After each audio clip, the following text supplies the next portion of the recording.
अब एक महीना ऐसे स्थान पर रह के आया हूँ जहाँ बोलने का रिवाज नहीं है, ना ही मिलने का। सत्संग की समाप्ति के बाद एक स्थान पर मुझे खड़ा कर दिया जाता है और आगे से सभी साधक राम राम जपते हुए निकलते जाते हैं। मुझे तो ऐसा लगता था कि जैसे मेरे सामने से निकलते हुए श्री राम शरण के बाहर तक मैं प्रार्थना भी यही करता था, घर तक पहुंचने तक कोई बात ना कीजिए, राम राम जपते जाइए, आज भी जपिए, कल भी जपिए, सदा जपते रहिएगा। पर मैंने सुना है कि बातें तो थोड़ी बहुत होती ही हैं। यहाँ से जो लोग गए हुए थे वे सब देख के आए हैं। बहरहाल साधक चलो इतना ही निवेदन करूंगा, बातें करने का स्वभाव अच्छा तो नहीं है, बहुत समय बर्बाद होता है। समय का सदुपयोग होना चाहिए और हमारे पास बहुत अनमोल साधन है समय के सदुपयोग करने का। जितनी राम नाम की कमाई करेंगे उतनी आपकी अपनी है, परलोक में भी यही साथ जाएगी, पाथे भी यही है, राह खर्च। तो इस कमाई पर बहुत ध्यान देना चाहिए साधुजनों। मेरा कुछ नहीं जाता, लेकिन कष्ट होता है। जाप हो रहा है भीतर, पीछे महिलाएं उठने से पहले ही ऊंची ऊंची बातें करने लग जाती हैं। जो पीछे कुर्सी पर बैठी हैं, मैं उस वक्त बाथरूम में होता हूं, मुझे सब सुनाई देती हैं। ये बातें शोभनीय तो नहीं है। स्पष्ट है जो पीछे बैठी हैं बुजुर्ग हैं, वृद्धा हैं, कितने दिन बाकी जिंदगी होगी कोई भरोसा नहीं है। तो उन्हें तो ज्यादा इस बात का लाभ लेना चाहिए कि बातें ना करके अधिक राम राम जपना चाहिए। आप सबसे भी निवेदन है सत्संगों, बातें ना कीजिएगा। जिंदगी भर खत्म नहीं होती बातें, जिंदगी खत्म हो जाती है। आप सहमत हैं मेरे साथ, आप सिर मारते हैं, एक ना जाने फिर बाहर निकलते ही क्यों ये सब कुछ बंदा भूल जाता है। सुने हुए का अर्थ तो यही है ना कि उसे जीवन में उतारा जाए, पढ़े हुए का अर्थ भी यही है कि उसे जीवन में उतारा जाए, अन्यथा सब व्यर्थ है। It's sheer waste of time. जो यहाँ के साधक हैं उनको मुझे पत्र लिखने की जरूरत तो नहीं, लेकिन कुछ को ऐसी गंदी आदतें पड़ी हुई हैं वे लिखते हैं। कोई एड्रेस नहीं, कोई टेलीफोन नंबर नहीं, कोई नाम नहीं, कोई मैंने संदेश देना हो तो कहाँ दूं,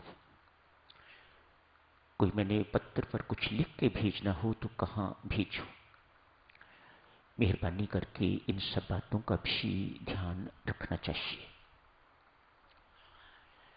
परमात्मा की कृपा स्वरूप का वर्णन चल रहा है। कृपा क्या है साधुजनों? जिससे बढ़ के संसार में कुछ नहीं वह कृपा।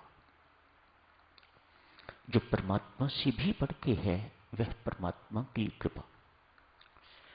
आप सबने सुन रखा हुआ है ना, परमात्मा बहुत चमत्कारी है, उसका नाम उससे भी अधिक चमत्कारी है। तो उसकी कृपा उससे एवं उसके नाम से भी अधिक चमत्कारी है। किस विचित्र विलक्षण ढंग से, मिस्टीरियस वे से कृपा काम करती है, ये साधक हरि के अनुभव में आने वाली बात है। यदि मैं ये कहूं कि प्रत्येक साधक को परमेश्वर ने कृपा करके अपने कृपा स्वरूप के दर्शन तो अनेक बार करवा दिए हुए हैं, एक बार दो बार नहीं, कई दफा तो कृपालु दिन में अनेक बार अपनी कृपा के दर्शन करवा देता है। ये उसकी कृपा है, ये उसकी कृपा शक्ति है,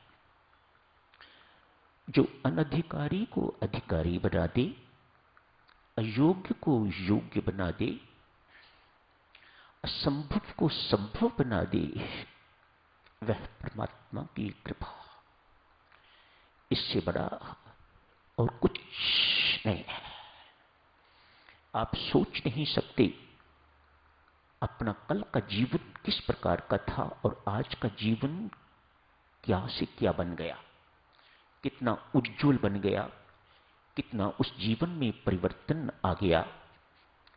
ये क्या कोई अपनी मेहनत से ऐसा हुआ है?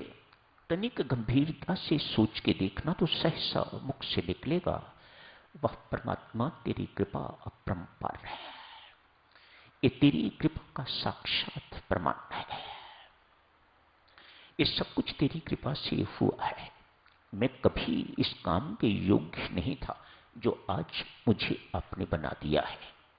तो ये हर एक के जीवन में घटित होता है। भक्तजनों, जिसे आप सजा समझते हो, परमात्मा के शब्दकोश में दुख या सजा शब्द नहीं है। ये हमारी कृति है। परमात्मा की करनी में दुख या दंड नहीं है। खोज करके देखना,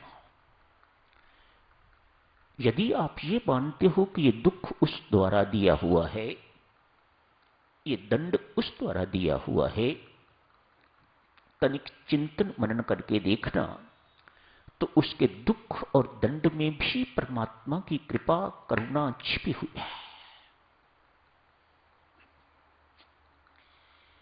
आज सोच विचार करना इस बात पर।